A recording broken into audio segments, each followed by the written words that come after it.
according to the Wall Street Journal, U.S. existing home sales fell to the lowest level since 2009. That is not just a dip. That's panic-inducing for most people. Headlines like this are designed to scare you. But the truth is, this is not 2009.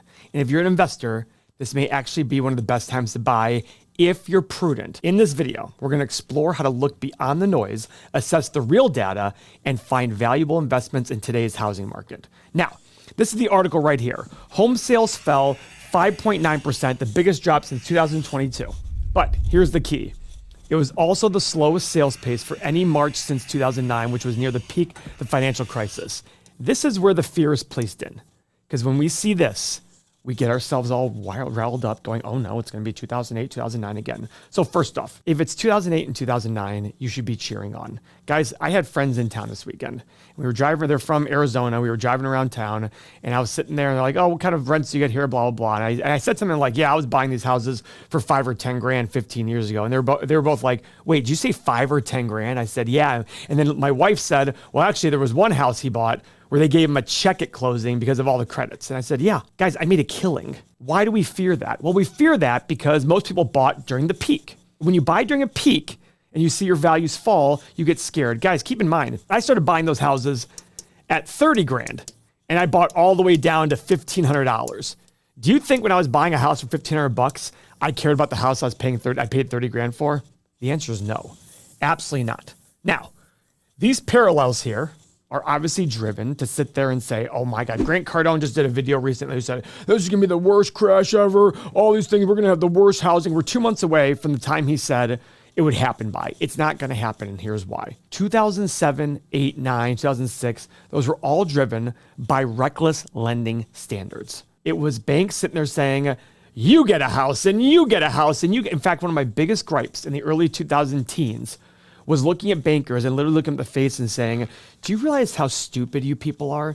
You're the same morons who gave some guy a loan for $500,000 to buy a house without proving his income, without proving anything about himself. But now I look at you and saying, hey, I have a portfolio of 100 single family homes that I paid cash for. I renovated, now they're fully rented. And I said to one banker, he said, we're not in the business of giving loans on these. I said, what if I want a loan for $1? And he just repeated, we're not in the business of giving loans on these kind of assets. And I remember thinking to myself, this is the epitome of stupid. But guess what? They're just like you and I. They get scared over their recent mistakes. I get scared over my recent mistakes.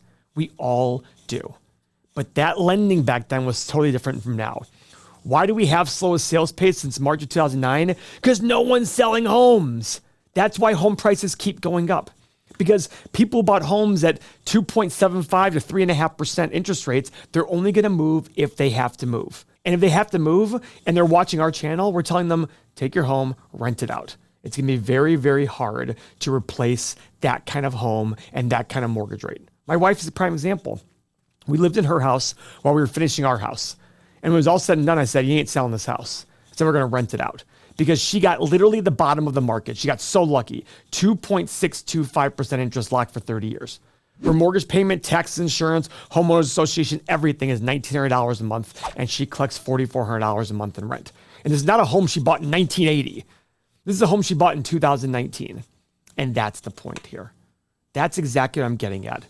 It's totally different. When I hear people talk about this comparing to 2009, I just chuckle. Now, if you don't believe me, go look at our videos on this channel from when interest rates started to go up. I said, wait a second. I'm not necessarily convinced that home prices are going to plummet, even though rates have skyrocketed, because everybody forgets supply and demand. They always think about just demand. Oh, rates are sky high. People are going to buy as many houses. Yeah, you're right. But rates are sky high. People aren't going to sell their houses. That's the big key. Back in 06, 07, people were building houses on spec. Everyone was building. People, remember from The Big Short? The stripper had 5, 6 condos and multiple loans on each condo. And those two douchebags were bragging about how they would lend money to anybody and anything. In fact, if their credit was good, he didn't do their job. That was the big key. That's how different it was. Guys, I have a hard time buying homes. I just bought 5 homes this year. In the last 6 months, first 8 months for Airbnb rental. On the last one, I had to pay cash because the bank said, we done. Guys, a multi-million-dollar home that I had to pay cash for, the bank said, we're not going to lend you anymore. Go get these other homes up and running and rented, and then we will lend you more money. I said, okay, sounds good. If this was 18, 19 years ago, they'd have been like, oh my God, this guy Paul, let's give him a ton. And they did do that.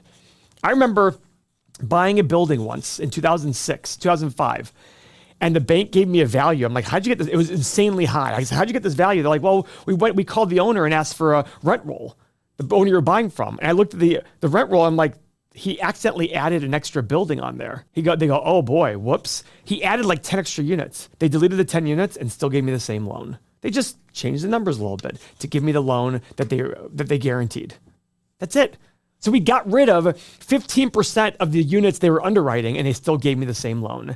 That's how different back then was to today. So recent drop in home sales, I don't know what's going to lead to. All I know is we're printing money like crazy. Inflation will be there. You look at the friend of mine in town this weekend from Arizona. He grew up in a place called Newcastle, Pennsylvania. Tim, I'm sure you know Newcastle. It's outside of Youngstown, and Youngstown has suffered. Newcastle has suffered even more. When he was born to today, Newcastle's population has fallen by 46%. 46% population decline. Ready for this? I put this on Twitter, by the way. I put this fully on Twitter. His grandmother bought a house back then for $20,000. His father took it over. When his father passed away, he sold it. He sold it in 2022 for like $160,000. That's a growth rate of 4% per year. It's actually 4.09%. And I laughed and I said, my friend's name is Michael. I said, Michael, isn't it crazy? The population of your town has fallen by 45% since 1970. Since your grandmother bought that house, and it's still appreciated at 4.09% per year. Why? Because of inflation, because incomes still go up, because costs of goods still go up. So in the long run, guys, buy the house you want. Stay in it. Make sure you can afford it. Save your money. Don't overspend, and you will do well. All these things happen, ups and downs and blah, blah, blah. They all happen all the time. Now, in certain pockets, in short periods of time, things do matter. But nationwide, it's very difficult to see nationwide home values decline over long periods of time. You need to focus when you're buying an investment property on your IRR. You need to focus and sit there. If I'm buying a good property at a good price and getting a good return, that's what matters. If prices get better, you buy more. Now remember, when I teach people to buy real estate, I say, listen, you'll become fabulously wealthy, $10 million net worth, investing 25 grand a year on one great deal. But that means numbers game. You got to evaluate 100 properties, make 10 offers. Make 10 offers that are so embarrassing low that they sit there and tell you to go F yourself to find one great deal. It's amazing how well you'll do in the long run by being consistent and principle-driven in investing. We talk about our principle-driven investing on our main channel, but I always say it applies to everything you invest in. It's not just for stocks, not just for real estate, not just for bonds, not just for businesses. They're for everything. It's a way of thinking about money. So if these headlines like home sales hit a 16-year low make you nervous, I get it. But wait until you hear what Zillow said. They've revised their outlook completely, and people are already throwing around comparisons to 2008, just like the Wall Street Journal. But before panicking, let's get clear on what really is happening. So click the next video on your screen, because knowing the truth behind Zillow's shift could be a key to making smarter, more confident real estate moves right now. Thank you for your time.